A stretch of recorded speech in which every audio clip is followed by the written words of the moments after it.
ભગવદ્ ગીતા સાર કર્મનો હિસાબ દરેક માણસે જાણવું જરૂરી સત્ય। જીવનમાં ઘણીવાર આપણે વિચારીએ છીએ, મારા સાથે આવું કેમ થાય છે? મેં તો સારું કર્યું, છતાં મને દુઃખ કેમ મળ્યું? આ બધા પ્રશ્નોના જવાબ મળે છે ભગવદ્ ગીતામાં, જ્યાં ભગવાન શ્રીકૃષ્ણ આપણને કર્મના અચૂક નિયમ વિશે સમજાવે છે। કર્મનો નિયમ શું છે? ભગવદ્ ગીતા કહે છે કે આ દુનિયામાં દરેક વસ્તુ એક નિયમથી ચાલે છે, અને તેમાં સૌથી મહત્વનો નિયમ છે કર્મનો નિયમ। જેવું વાવશો તેવું લણશો, અર્થાત તમે જે કર્મ કરો છો તે જ તમને પાછું મળે છે। સારા કર્મ સારા પરિણામ, ખોટા કર્મ દુઃખ અને મુશ્કેલીઓ। કર્મ ક્યારેય વ્યર્થ નથી જતું।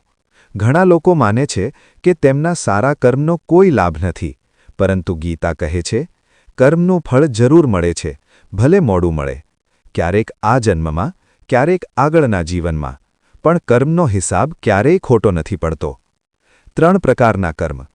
ભગવદ્ ગીતા અનુસાર કર્મ 3 પ્રકારના હોય છે। 1. સંચિત કર્મ, આપણા બધા જ જન્મોના કર્મોનો સંગ્રહ। 2. પ્રારબ્ધ કર્મ, આ જન્મમાં મળતા પરિણામો। 3. ક્રિયમાણ કર્મ, હાલમાં આપણે જે કર્મ કરી રહ્યા છીએ। આ ત્રણે મળીને આપણું ભાગ્ય બનાવે છે। કર્મ અને ભાગ્યનો સંબંધ। ઘણા લોકો કહે છે મારું ભાગ્ય ખરાબ છે, પરંતુ શ્રીકૃષ્ણ કહે છે મનુષ્ય પોતાનું ભાગ્ય પોતે જ બનાવે છે। તમારા આજના કર્મો તમારું આવતીકાલનું ભાગ્ય બનાવે છે। નિસ્વાર્થ કર્મનું મહત્વ। ગીતાનો સૌથી મોટો ઉપદેશ, કર્મણ્યેવાધિકારસ્તે મા ફલેષુ કદાચન। અર્થ, તમારું અધિકાર માત્ર કર્મ પર છે, ફળ પર નહીં। જ્યારે તમે નિસ્વાર્થ ભાવથી કામ કરો છો ત્યારે કર્મ બંધન નથી બનાવતું। ખરાબ કર્મથી કેવી રીતે બચવું? ભગવદ્ ગીતા શીખવે છે કે માણસે સચ્ચાઈ રાખવી, દયા અને પ્રેમ રાખવો, ગુસ્સો અને લોભ છોડવો, બીજાને દુઃખ ન આપવું, આ બધું તમને ખરાબ કર્મથી બચાવે છે।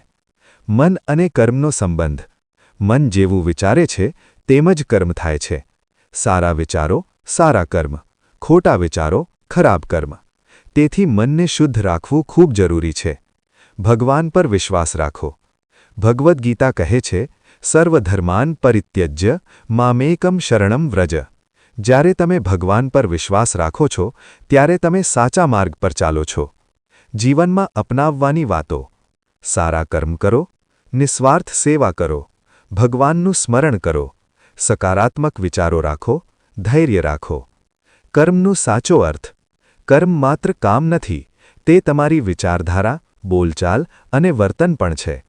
તમે શું વિચારો છો, તમે શું બોલો છો, તમે શું કરો છો, આ બધું જ કર્મ છે।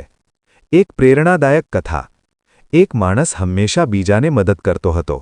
લોકો તેને મૂર્ખ કહેતા, પણ એક દિવસ તે મુશ્કેલીમાં ફસાયો અને તે જ લોકો તેની મદદ કરવા આવ્યા, કારણ કે તેણે સારા કર્મ કર્યા હતા। ભગવદ્ ગીતા આપણને શીખવે છે કે કર્મનો હિસાબ એકદમ સચોટ છે। જો તમે સારા કર્મ કરશો તો તમારું જીવન પણ સારું બનશે। હંમેશા યાદ રાખો, કર્મ કરો, વિશ્વાસ રાખો અને સકારાત્મક રહો, તમારું ભાગ્ય જરૂર બદલાશે।